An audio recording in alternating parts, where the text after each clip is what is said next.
দেশে ফেরার দুদিন পর ভোটার হবেন বিএনপির ভারপ্রাপ্ত চেয়ারম্যান তারেক রহমান, যিনি আসন্ন নির্বাচনে প্রার্থী হতে যাচ্ছেন। সোমবার সিইসির সাথে বৈঠক শেষে এই কথা জানান দলটির স্থায়ী কমিটির সদস্য সালাউদ্দিন আহমেদ।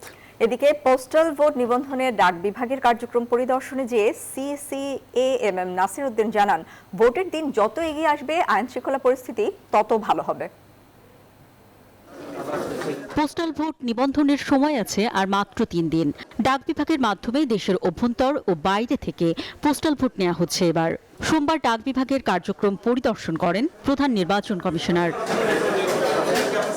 এ সময় তিনি বলেন, ওসমান হাদি হত্যাকাণ্ডের পর ভোট নিয়ে তৈরি হওয়া ভীতিকর পরিবেশ ধীরে ধীরে ঠিক হবে।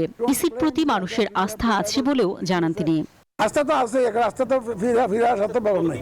রাজনৈতিক দল সহ সবাই তো ইলেকশন চায়, সবাই দেশের মঙ্গল চায়, ভোটাররাও চায়।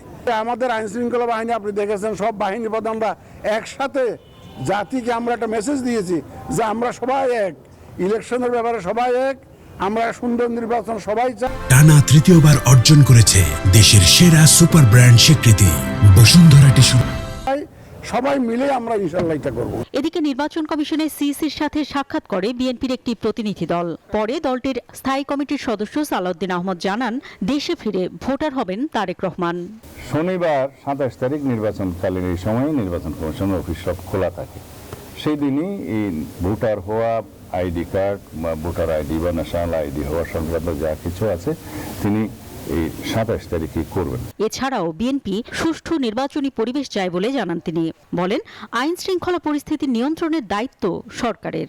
নির্বাচন চলাকালীন সময়ে নির্বাচন কমিশন যেভাবে চাইবেন সেভাবে কর্মকর্তাদের নিয়োগ বদলি এই সমস্ত হয়। অন্তরা বিশ্বাস, নিউজ 24, ঢাকা।